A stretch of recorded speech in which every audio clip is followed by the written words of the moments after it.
Welcome back, listeners, to a brand new episode of The New Standard. And you're checking out The New Standard on April 26, 2024, day two of the NFL Draft. I want to thank everybody that hopped on to the show live yesterday. Didn't want to compete with the draft, but I wanted to get some content out there so you guys could get some thoughts on how me and Neil thought about the draft. And Neil might hop on today. He might hop on today. I talked to Neil. He left his wallet in El Segundo. He had to get it. He had to get it. So if he gets back from El Segundo, he might be on the show today. But he had to get it. He had to get that wallet back from El Segundo. It's an exciting time, Steelers. And if you're looking at what the Steelers have done in this draft, and before we do that, make sure you like and subscribe to the program, The New Standard, hosted by your boy Lance Williams and Neil Coulon. If you want to hit us or listen to the show via podcast, make sure you go to however you get your podcast and do a search for The New Standard. The title of this program is Who is Gonna Catch the Damn Ball? But before we jump into that, I do want to say two things. I'm not sure who the name of the guy was uh, who commented on yesterday's show. And I want to say that I appreciate the comments. Yesterday was not my best show. A little bit unorganized, some technical difficulties, and the listener really ripped me. He said, if you want it to be taken more seriously, then you have to be more prepared. How about a little bit more prep before you do your show?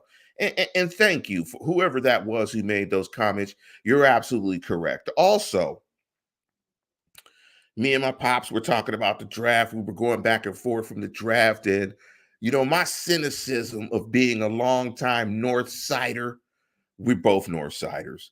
My cynicism was leaking out in our conversation about the Steelers draft. And he was like, man, you're just a cynic. Like, and so what I'm going to try to do, I'm not sure if I'll be successful, but I'm really going to try to be a lot more positive this year. Now, you might laugh at that when you see the name of the title of the show, Who's Going to Catch the Damn Ball? But that's just a response to the fact that the Steelers, as of yet, have not drafted a wide receiver. And we might be on the show long enough to where the Steelers will get their third round draft pick, but as of right now, the Steelers have not selected their third round draft pick. I believe the third round draft pick for the Steelers, if I am correct me if I'm wrong, please, is at the end of the third round. But if you're on a show and you're listening, man, give me your thoughts. Give me your thoughts on what the Steelers have done in the draft. They have clearly prioritized their offensive line. But before I want to get into that, if you guys haven't had a chance, I want to make sure you guys go out and listen to the press conference that Mike Tomlin and Omar Khan had announcing the first round draft pick. And I want to ask you guys a question because we always give people nicknames on this show. What should we call the first round draft pick? Lil Troy, Big Troy, Troy 2?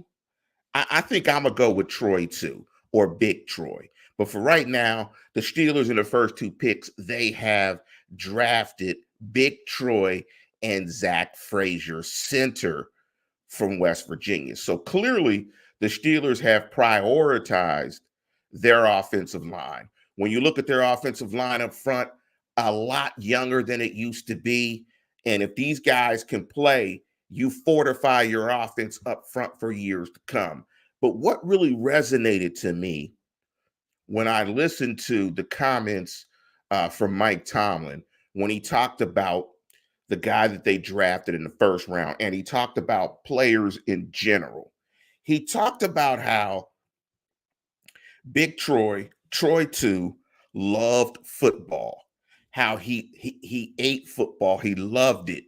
He was passionate about the game. He put everything into the game and truly loved the game.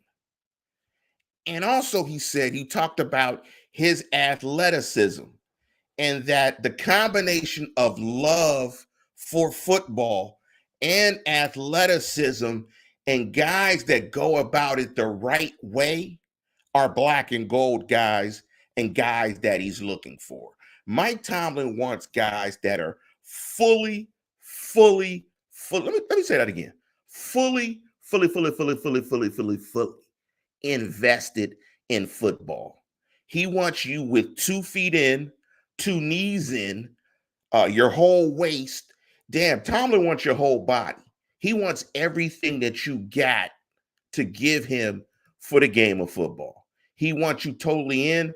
And when you heard him talk about Big Troy 2, you could see how he was fully invested in the game.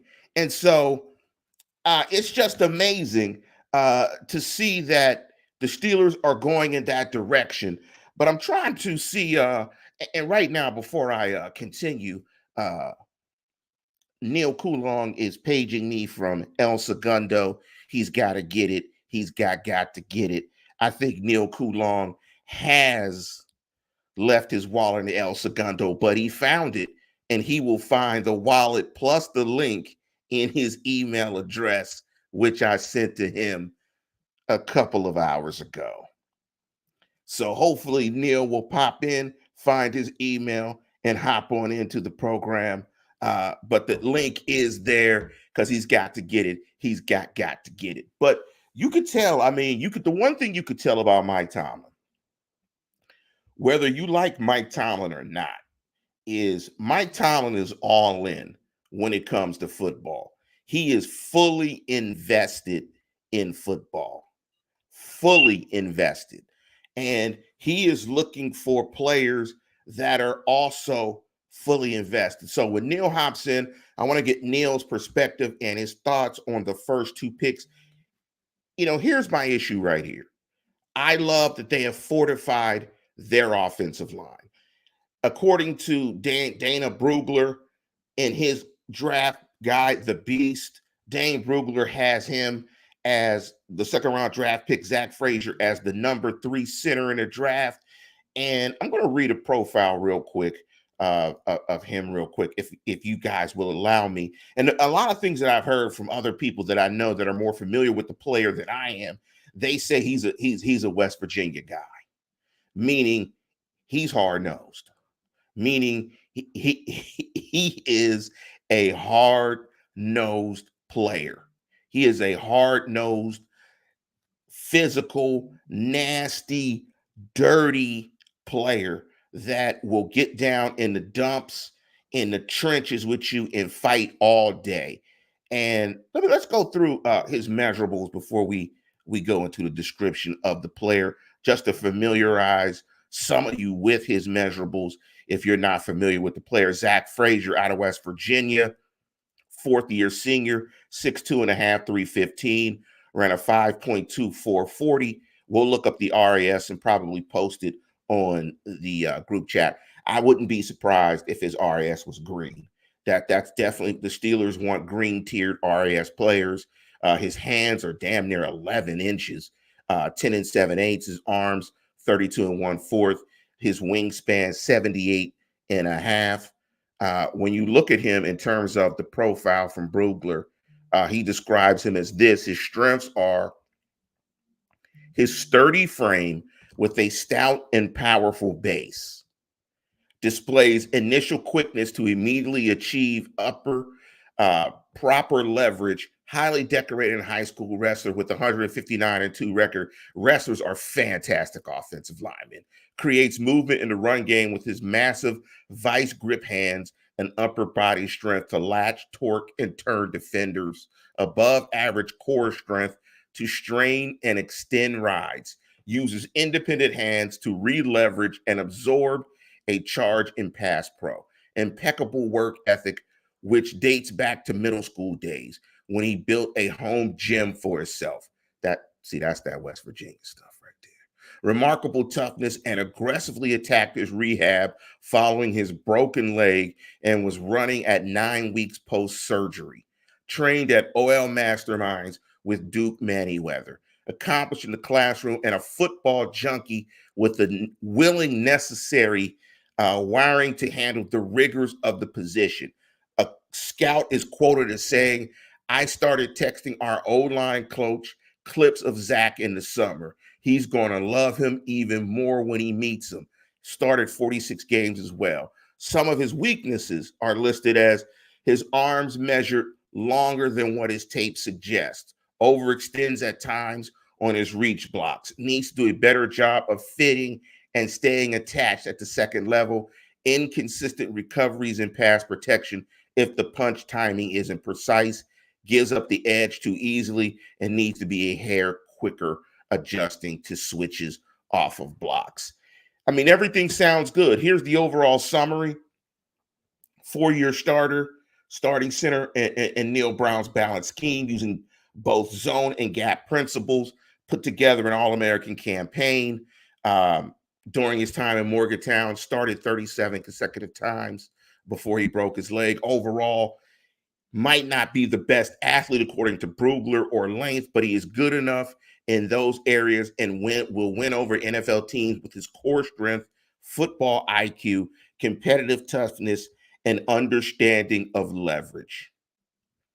I mean, that's what Mike Tomlin is looking for in a player. He's looking for football IQ and competitive toughness. He's looking for guys that are all in when it comes to playing ball. And that's what it looks like. It looks like he is absolutely all in, and he's going to be a fantastic football player.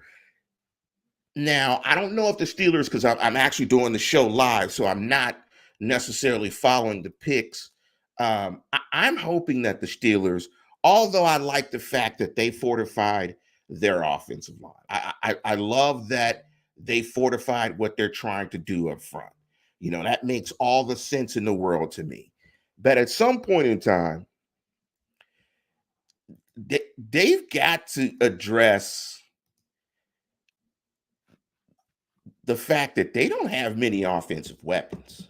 And I know that there was a lot of information about Brandon Ayuk and also Mike Silver out here in the Bay Area where I am, reported that Deebo Samuel might also be on the move or could be the guy that is actually on the move. Regardless of, and look, I am not downplaying. And again, Neil, if you're listening to the program, I sent you the link again. Make sure you grab it and hop onto the show. Big up to Sasquatch, Mike T, Kenneth McNair. What's up, boy? Felicia Ballard and Sasquatch asked the question. So glad we got a center. How's everyone?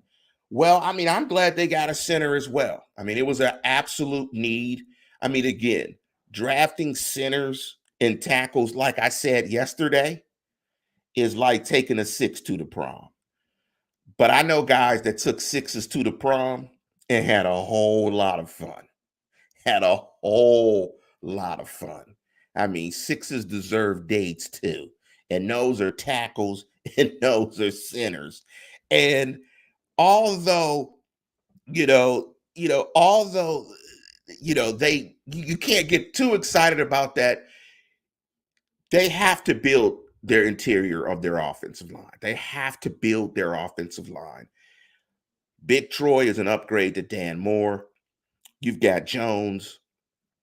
You've got the linchpins of a dominant offensive line. And Kenneth McNair Jr. said, come on, Lance, it ain't that bad. Well, okay, so it's not a 6. I'm going to go a hard 7. I'm gonna go a hard 7 because there might be some personality displayed as well. And I mean, hey, I'm just saying. I'm just saying. The foundation is set. 7s are great too.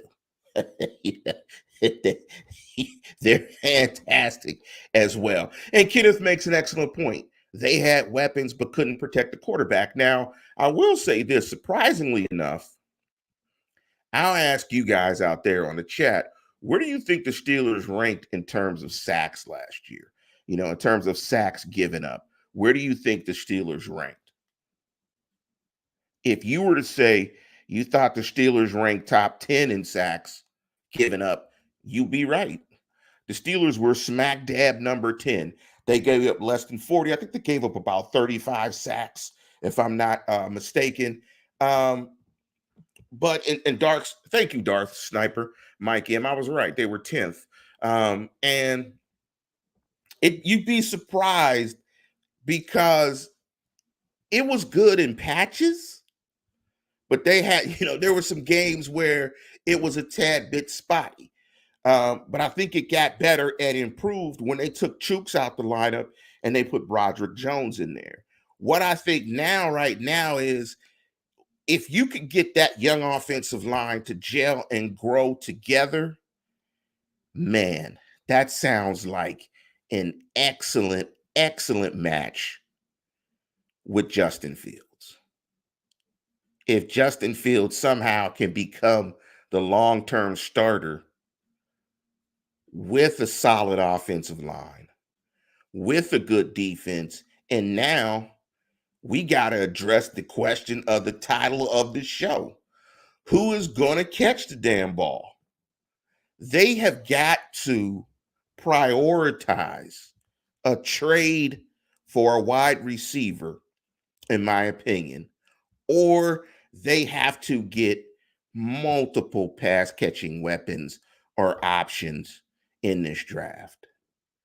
The wide receiver room has to get improved. Now, this depth chart, of course, means nothing as of, April, but just listen to some of the names outside of George Pickens: Van Jefferson, Calvin Austin III, Quez Watkins, Denzel Mims, Dez Fitzpatrick, Deuce Watts, Marquez Callaway. I mean, no disrespect to those guys. It's not like I can catch a go route or catch a seam ball, but I'm not sure if those guys can either. And they're getting paid to do it. But right now, I like the plan. I like that the Steelers are fortifying themselves across their offensive line. Kenneth asked the question, do you think we could get Cortland Sutton for a fourth, or will Sean Payton want to keep him for Bo Nix? It's going to be interesting. I'm not sure what the league feels about Cortland Sutton. I think he's a solid player. He was definitely somebody that got a lot of targets and that Russell was comfortable throwing the ball to. But when you look at, and I remember something that longtime Alabama head coach said, Nick Saban back in the day, years ago, he said when you should try to make your wide receiver room the positions complementary. Your X receiver, your Y receiver, your Z receiver, that big guy outside the numbers, that guy that can work the middle of the field, that guy, that Army Swiss knife that can do both of those. Think about when the Steelers had Juju, AB. They had guys that could do a multiplicity of things. Think about when they had that. Think about some of these other wide receiver cores, the Young Money crew. Think about that crew. Think about how it was diverse in its skill sets, which made it very hard to defend. I'm thinking if you get Cortland Sutton, he's very similar to George Pickens. You've got two big X receivers out there. Now, as Darth Sniper said, Luke McCaffrey is out there. Jermaine Burton is out there. They need a pass catcher. They need some juice. If they're not drafting a wide receiver with this next pick, something must be in the works. I mean, something must be in the works, because as positive as I'm going to try to become, well, we'll see how long that lasts. Again, you're checking out the new standard. Who's going to catch the damn ball? As positive as I'm going to try to be, they need some weapons. This is a team that has factually, and I'm not trying to be a hater, this is a team that has factually not scored a lot of points. And I do remember that they cleared the 7 million. And hopefully that will be, because think about it this way, right? You know what the weapons are now. Listen to this and please respond. Tell me how you would like this. If your wide receivers were George Pickens, Brandon Ayuk, Calvin Austin III, tight end Pratt Firemouth, running back Najee Harris, and Jalen Warren. Doesn't that sound like that sounds really nice? I mean, that sounds lovely. You throw Brandon Ayuk in the mix, that's lovely. Darth Darth Sniper Mike M also said Roman Wilson is still on the board. There are a lot of good players on the board. Michael O'Malley chimed in and said, Lance, who's going to throw the ball? Russell Wilson, Justin Fields, they're bums. Let me address that. Now, I don't think Justin Fields is a bum. I think Justin Fields got caught up in a situation where you've got a generational player coming out in the draft, in my opinion. And there's no way you weren't going to draft the brother from SC with the number 1 overall pick. I mean, the only way you weren't going to do that would be if Justin Fields was playing on the level of Trevor Lawrence. And they might have even taken a look at it, even with Trevor Lawrence. So I think Justin Fields had been inconsistent. I don't know if he had actually had all the weapons that he needed in his disposal. I think he was progressing, but maybe not progressing clearly to the speed that the Chicago Bears wanted him. Now, Russell Wilson, on the other hand, I'm not so certain. I'm not sure. But I'm going to stay positive. I'm going to say the quarterback room to me is better than it was last year. If you say Russell Wilson and Justin Fields, and then I say Mason and Kenny Pickett, uh, I'm laughing at Mike. He said, if the donkeys cut you and the bears cut you, you trash. Well, Russell, in fairness to Russell, it was about money. I mean, they did not want to pay him, and they wanted to get rid of him and move on. They thought it was untenable. I will agree with you.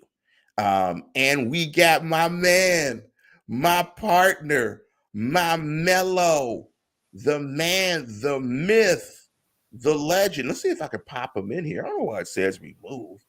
Add to the stage. I'm trying to add Big Neil to the stage. I'm looking at his pretty mug. He just got back from El Segundo, but for some reason, let me see if I can try to get him in here. Uh, let's see. Why don't you call back in, Neil, and we'll see if we can pop you in. I don't know how to do this. Usually Neil is in at the top of the program, but I'm going to try to pop Neil in as he calls back in. But Neil again was in El Segundo looking for his wallet. He had to get it. He had to get it. And the reason why I'm just doing an homage to A Tribe Called Quest is because one of my favorite rap groups, Tribe Called Quest, was inducted to the to the Rock and Roll Hall of Fame. Will be inducted later on this year with Mary J. Blige as well as some others. But I think Neil is going to hop in. And Kenneth said, Neil is back. This means it's a big show. That's right. It's big show time, baby. It is big show time. And again, you're checking out the new standard, who's going to catch the damn ball. And I think it's going to be Kenneth McNair Jr. I think it's going to be Kenneth McNair Jr. I think Kenneth is going to let's see here. And be patient with me. I am trying to work this out, but again, typically, uh, we don't have people because it says that I have Neil on, but I don't see Neil in the screen, so I don't know how this is going. And so What we're going to do is this. We are going to pause this show. We are going to start again, or we're going to try this. Wait 1 second. We're going to try this.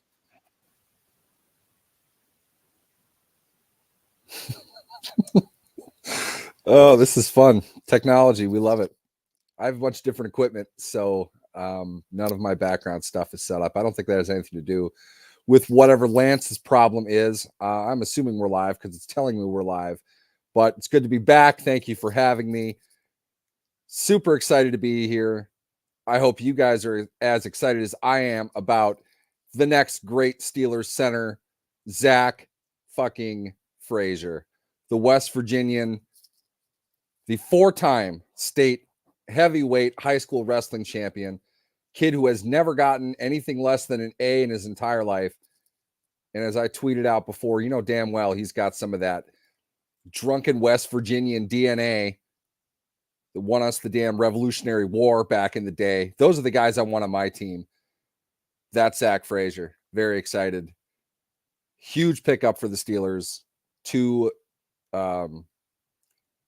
More than anything, and I think most people are saying this, but the Steelers have aced rounds 1 and 2 years in a row. I don't know if I could say in my memory, I don't know if I could say legitimately that they have done that in any consecutive years. Anybody else? Can anybody else think of? Obviously, we don't know everything right now, but back-to-back years, first round, second round pick that have been as exciting as the last 2 years have. I don't think so. I don't want to give all credit to Omar Khan. It is absolutely a whole team effort, but overall, Lance, that's what I'm excited about. I think you're seeing the contributions of Andy Weidel into this as well. Kind of a reformed, revamped scouting department that is really hitting on consistent themes, consistent needs that the team has. It just doesn't seem like they've done this recently. You know, have we just been missing out, or is the transformation that they've gone under over the last 3 years really producing results in a way that we just haven't seen? I think they've done a much better job of evaluating themselves and seeing what their weaknesses are. And I think it's clear they had to get better up front. They had to get better up front. And they haven't been afraid to get better and to do better and to take some risks and some chances and to not operate in the same fashion that you typically did. Because I know I said on some shows in the past that there's no way you can predict what the Steelers are going to do in the draft now. That this front office, this coach, they just operate differently now. They operate with a sense of we've got to fill these needs to get better. It's not like, who would have guessed? I mean, you would have never guessed, Neil, that they were going to draft 2 tackles in back-to-back years in the first round. Never. Never at all. We wouldn't have guessed that they would have taken one in the first round. A tackle in the first round in 36 years. To do it 2 years in a row, to get the guys that they got. I mean, to Fountain out, I don't think Fatanu should be there at 20. But, and I to be fair, I think it's pretty obvious. I honestly think the Bengals forgot he was there. I did. I saw the Steelers taking him. I was like, wait a minute. That guy hasn't been drafted yet? He's a top 10 player. For the Bengals to pass on him and take Mims that's laughable to me. They're not going to look back on that very fondly. But for the Steelers to get the talent they got at tackle, while they're trotting Dan Moore's dumbass out on a weekly basis the last 3 years, it's amazing. This is totally different. I don't know what to expect. Exactly what you said. It's a it's a great way to put it. You know, so I titled the program "Who's Going to Catch the Damn Ball." And I think up front, offensive line, they're set. It'll work itself out. The guys that can play ball are going to play. Give me your starting 5 in your estimation, from left to right. I would be utterly shocked if it's anything other than Broderick Jones, Isaac Seumalo, Zach Frazier, James Daniels, and Broderick Jones, or Troy Fatanu. I don't think you can get around that.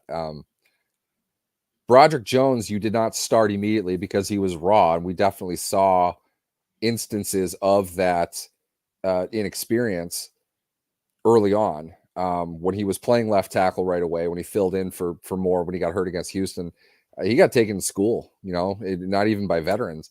I'm not saying he's a finished product, but Fatanu is a lot more advanced than Jones was last season. I think you can start him right away. I think of the two, you want Jones to be on the left side more than likely, but I don't think that's a given either. Athletically speaking, if you want to play into left tackle being the more premier of the two positions, then Jones is probably your guy. Just from an athletic perspective, from a build perspective, it's Jones. But Fatanu is clearly a better tackle. Certainly at this point in his development. My guess would be left and right. I guess I shouldn't say I'd be shocked if it was anything other than that. But really, the point is Dan Moore is not going to start, barring injury, next season. Yeah, I agree with you. Those are going to be the tackles. However it shifts, however it works out. Some of it could be how either tackle works with the guard, how comfortably they interact and work with the guard, how that communication is. But I think that's your five.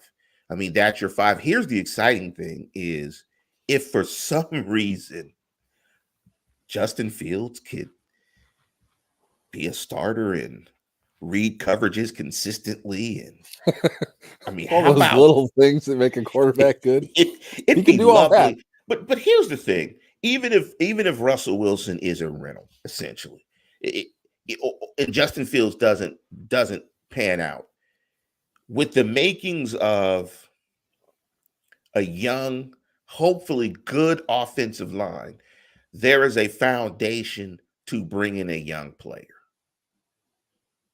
after these two that could possibly succeed. So you don't bring in a young player to a situation that doesn't have a flushed out offensive line and doesn't have some weapons. But when it comes to weapons, what's the plan, Big Neil? What's the plan for the pass catcher? I mean, I love these offensive linemen, but as I said, who's going to catch the damn ball? This is kind of the key element. And I said, honestly, kind of tongue in cheek, going into the draft, a perfect draft for the Steelers would be to keep their first round pick and their second, get Zach Frazier at some point, get a tackle at some point, and package the third round pick as part of probably a multi-pick trade and swap for a veteran receiver. I kind of had eyes on Cortland Sutton for that role, just probably more for cost than anything. I don't know if I am huge anymore on Cortland Sutton, although I was a big fan of his coming out.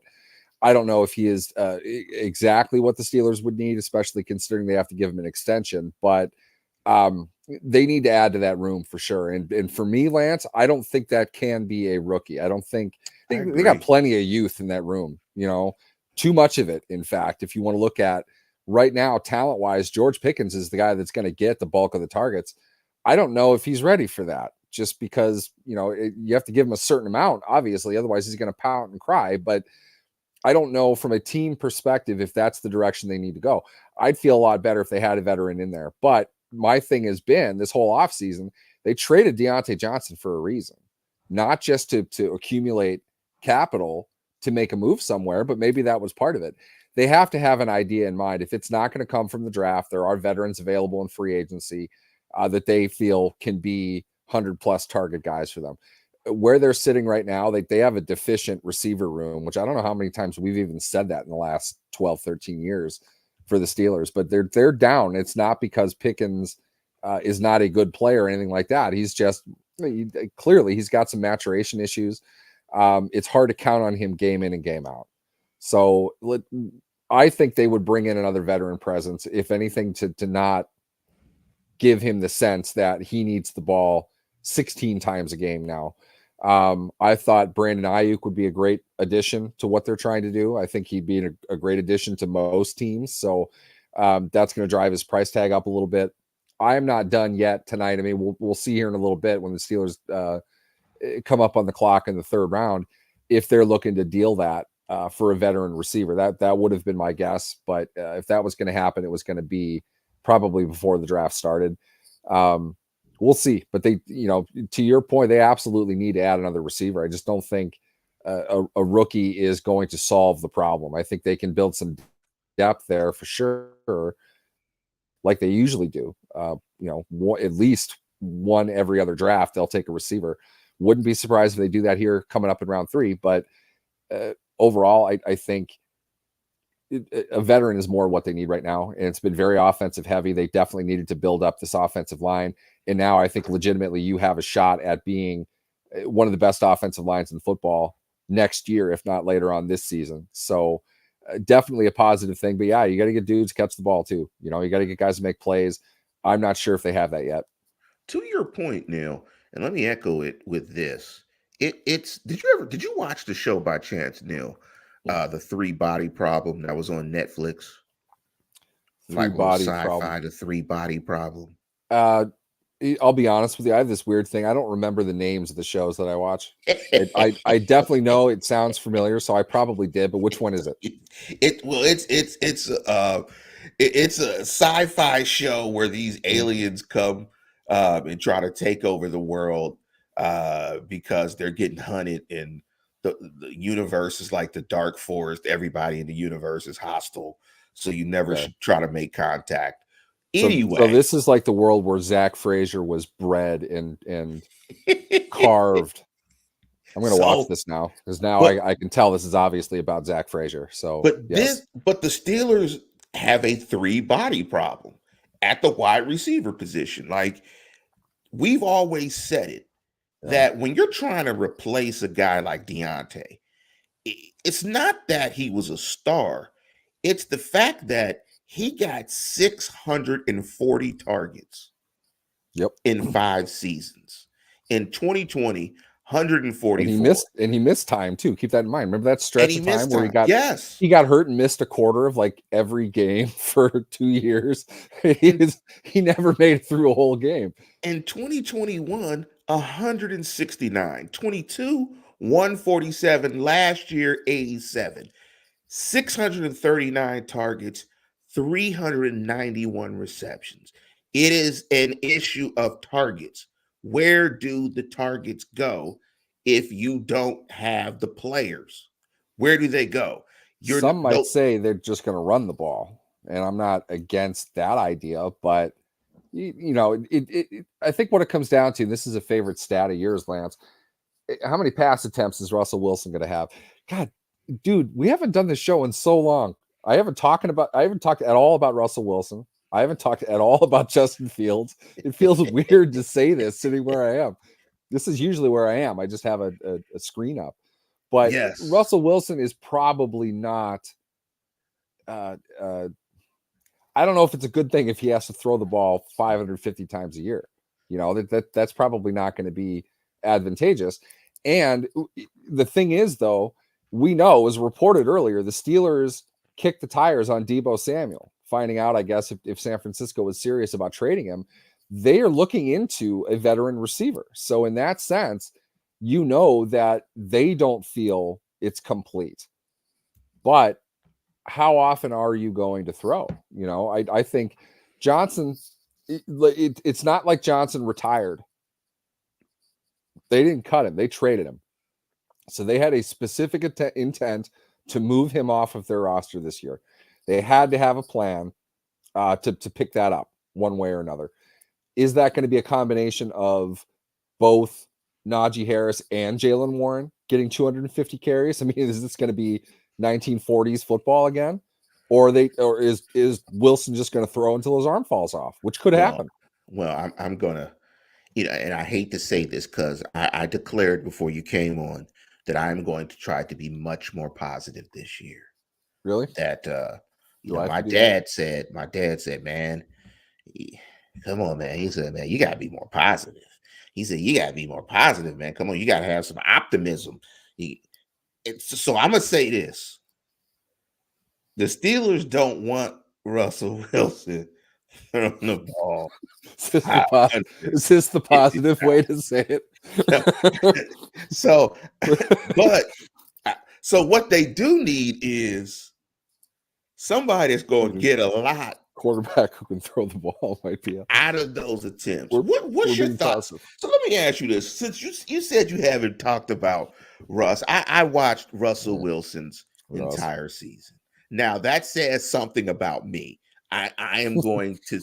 That says some things that you could take as positive, or you could definitely take as negative. If I sat I don't think around, boredom is positive or negative. I think it kind of is.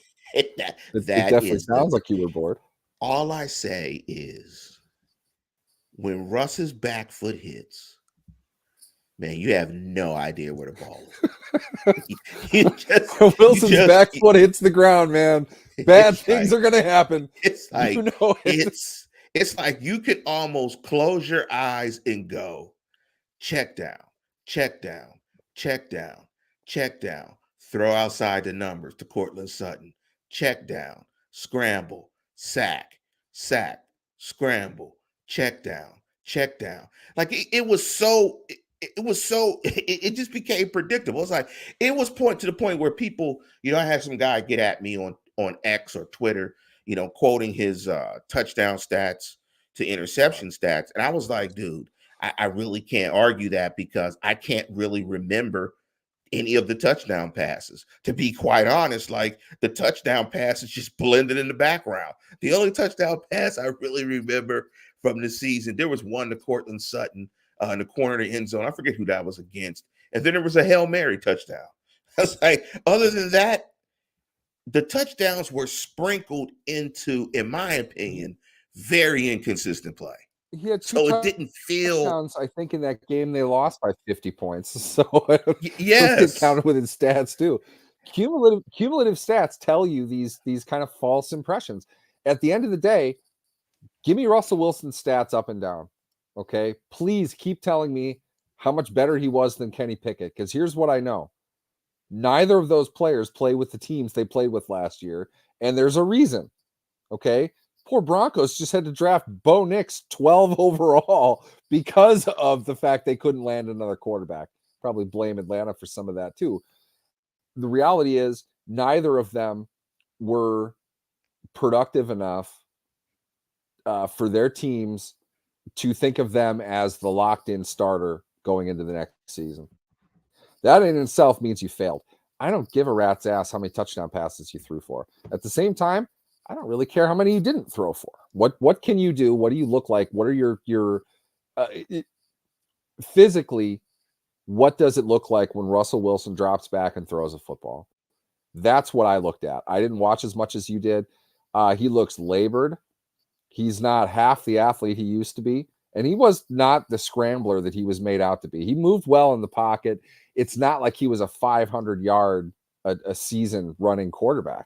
He moved around in the pocket. In my opinion, and I've talked to a lot of people about this, Wilson got away playing off schedule quite a bit back in their day. And he succeeded in setup situations. When it was kind of given to him, they have a good run game. They have an excellent defense. He could make hay with that. Vertically, I think he does pretty well, and that might be kind of the saving grace that he has right now. Unless they're going to run the ball and then throw deep most of the game, it's a concern. You don't want him having to throw a lot, but he has to be a lot more efficient. And I think that's what you talked about. That's what they tried to get him to do in Denver, and he didn't do it very well. So what are we buying into here? It's almost as if Pittsburgh is saying, well, the problem is Denver tried to slow him down and make him play within his physical abilities. What we're doing is acquiring Russell Wilson to play like who he was 10 years ago. It ain't going to happen. So I don't know. There are concerns on both sides of the fence with it. Which only heightens the fact that, and I'm going to disagree slightly, pick up to Carl Word, and Carl Word said, I don't understand the concern for receiver. Well, I would just say, Carl, read the depth chart. They still have a chance to get a couple of guys there. Yeah, and maybe they will, but what is that? It's a rookie. It's a rookie. How about this? The last third-round rookie who made a dent in terms of targets on the team was Deontay Johnson. And the reason Deontay Johnson got the ball that much is because Antonio Brown freaked out, forced the trade. Because of that, they didn't get anything back for him. They were in a really bad spot. They didn't have much of a choice. You'd hope that they'd have something of a choice. That said, it wouldn't surprise me if they do draft a receiver. They often do at this point in a draft. I think that's good universal policy. I am saying whatever it is, they're not done adding to that yet.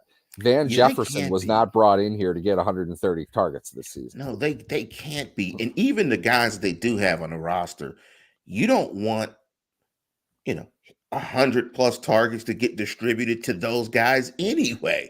So what I'm saying is, the guys they have aren't 100 target guys by choice. Like how about the Steelers do this? And I'll be over the moon if they do this. Again, you're listening to the new standard, the Steelers 2024 draft breakdown. Who's going to catch the damn ball? And don't mistake the fact that we are excited about them hopefully finally solving their offensive line issues. We are absolutely ecstatic that they've got some young boys, hopefully, that can play and develop, and you have the core of an offensive line that will be good for the next 5 years if they can keep all these guys signed, if they pan out, whatever. We are excited. However, how about this? What we know is nobody can accuse Omar Khan of not trying to build the offensive line. No one. Give him that at least. And I think he has hit 3 home runs in terms of strategy, in terms of simply playing the game that comes to you, in terms of vision.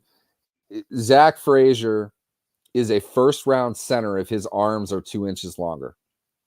Okay? He has first-round tape.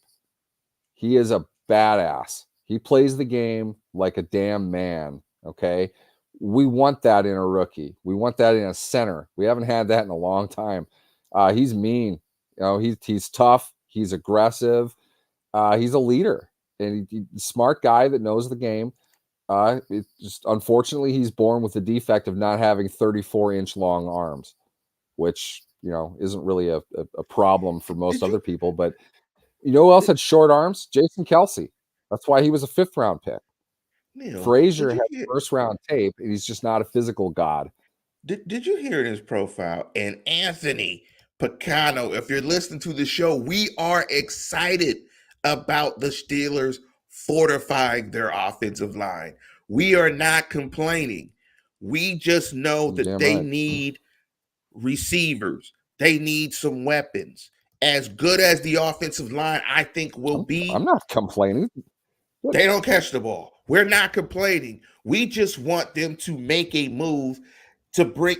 Imagine how you would feel, Anthony, if you took a couple of shots, fell asleep, woke up next day, tomorrow, and they had Brandon Ayuk. How would you feel? I bet you would hop out of bed and run a half marathon. That was my literal gold standard draft this season, or this draft year. If they walked away with that tackle in particular, that center in particular, and the 3rd-round pick was part of a package that brought Ayuk to Pittsburgh, oh my God, I'd walk to the South Side, throw Omar Khan on my shoulders, and we would go celebrate.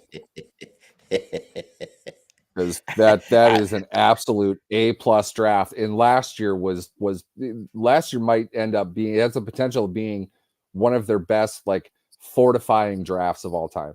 Superstars are one thing. You're not getting 4 Hall of Famers in a draft ever again. 5 technically. Never. Can you identify 4, maybe 5 starters within 2 years of them being drafted? That doesn't happen much. And off the bat with this one, if they use capital to pull in a high-level dude receiver along with an absolute badass center, which they haven't had, maybe since the half-life of Maurkice Pouncey was still on the positive side. It certainly wasn't with the last 2 guys that they've had.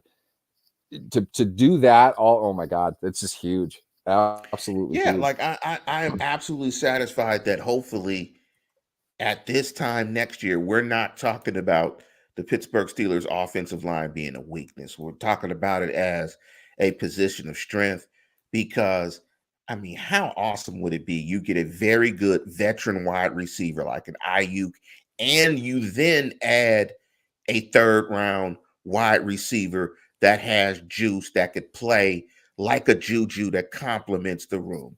Now you're cooking with gas. You add that guy, you got Pickens, you got Freiermuth.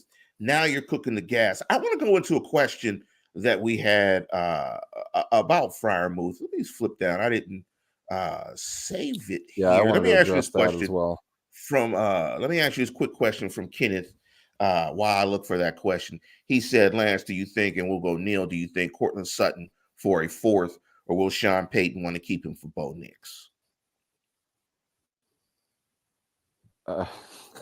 Sorry, the last part of that is funny. Yes, you need to you need to make sure Bo Nix has plenty of weapons around him.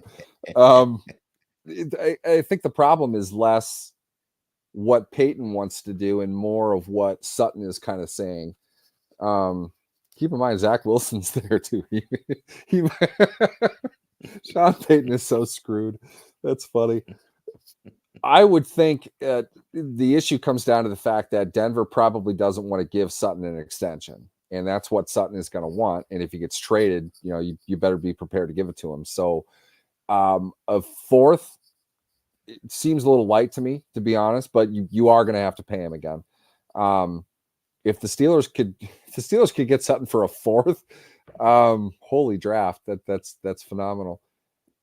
It's possible. I think the Steelers would be interested, and I think they have intel from Wilson on what Sutton's like, what he can do with them in the offense that they're running. There's some value there in intel. Now, he's definitely not going to be a 130 target guy, and I'm probably making more out of that than I should be. The point really is that they need a veteran to offset the youth that they have in the room. Well, hopefully some of these guys can step up and play. I'm not sure if they have that yet, though, to be honest. Let's both jump into this, tackle this question here from Kenneth McNair Jr. I want to hop to it first. He said, do you guys buy that Pat Freiermuth can be an 80-catch, 1,000-yard TD guy, and they are counting on that? I think he can be in the right situation. Again, tight ends don't throw themselves the ball. A lot of that is going to hinge on the quality of the quarterback play. For him to get 80 catches, I'm going to guess he's going to have to get targeted about 120 times, 125 times. That's probably what, about 65%. So, yes, I think he has that ability as a player. I'm going to say no. I'm going to say no just because it's a new offense. It's a new coordinator. It's new pieces on the offensive line. It's going to take some time for it all to gel and work out. So I'm going to say he has that potential. I think he could be that type of player, but I don't think he'll be an 80-catch, 1,000-yard tight end guy in this offense. I saw a lot of things from Freiermuth last year that concerned me. I wanted to chalk a lot of it up to potential injury. He got hurt in week 1, and he didn't look right for most of the season. If he wasn't hurt, he really didn't seem all that interested. That's a problem. I'm not 100% certain what direction he's going in, because I said last year he'd be a 1,000-yard guy. Missed some time, but he didn't really seem outwardly interested. I mean, to get, like Lance said, you had catch 65% of 125 targets to get to 80 catches, and 80 catches is reasonable to certainly be around 1,000 yards. I would say even with that, though, he's not big enough of a playmaker. So I think 80 catches is more likely, but I'd put him 850 yards in this kind of an offense. I would think that they're going to be utilizing tight ends, probably a good amount of 12 personnel. He's not the best blocker. I think you're going to see the absolute badass that is Darnell Washington take a step in that regard this year. He might be the point man, the strong side tight end. running inside outside zone. Frymuth might not be the best in that regard if he's not getting off the line and going to catch a shorter pass. I think that's probably going to be more his role. So I would say he could. I just don't think he's going to make the kind of plays to get to 1,000 yards. Yeah, it's interesting because that's did the math. He'd have to average 12 and a half yards a catch, which means probably the yards That's per pretty attempt high for him. What's his Yeah. career average? It can't be higher than 11. Yeah, I'll look that up, but I doubt it. Plus, his yards per attempt would have to be higher too. And I'm not going to That's what I'm guess saying. that. He doesn't make plays. He's not like a yards after the Yeah, catch guy. yeah. I mean, so maybe those numbers should be 80 receptions, 900 yards receiving, 875, 68 catches. I mean, 75, something That's like kind of that. where I'm going. Something a little bit, What's because what's his yard per catch on that? You're the math guy. if he did, give me the yardage in the Yeah, he has a catches. career 9.9 yards per catch. There you go. So what we're did he talking say? 80 for 900. Let's see, 80 for 900. Let's see, 900. Let me do that math real quick. That'd be 11 and a quarter. So just to say, if you keep it at his average, he got to catch a lot of balls. He probably going to need to have 100 catches. I mean, yeah, you want to put need to have 100 Pat Frymuth at 100 catches. That's 140 targets. Yes, he's not that good. Plain and simple, you're not going to win a whole lot. He gets tackled at the catch. He doesn't do anything after the catch. You have to set him up for everything he's going to do.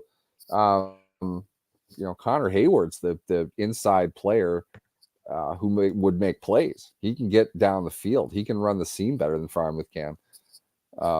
I'm still saying watch out for the general, Darnell Washington. Still a complete and total beast. Yeah, it's going to be interesting what they do because going back to the issue with Deontay Johnson and the need for a wide receiver, I mean, Deontay did average 14.1 per catch, which was second to Pickens' 18.1. I mean, that's as much as we had issues with Deontay. Deontay put up solid numbers.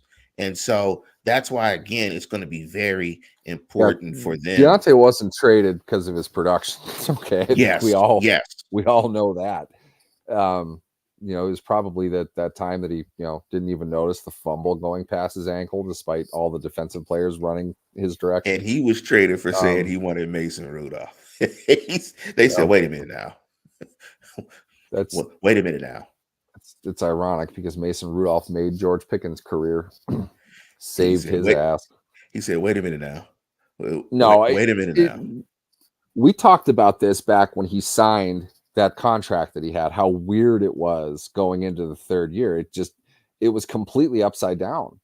Like his cap number was significantly higher than the amount of money that he had coming in. Something like that is basically saying, we'll pay him for 2 years. In year 3, we're going to make him very tradable. In other words, somebody will want to pick up his salary because we're not sure how this is going to go. Not that we have to, but if we want to, we can do that. And he'll be easy to unload from a contract perspective.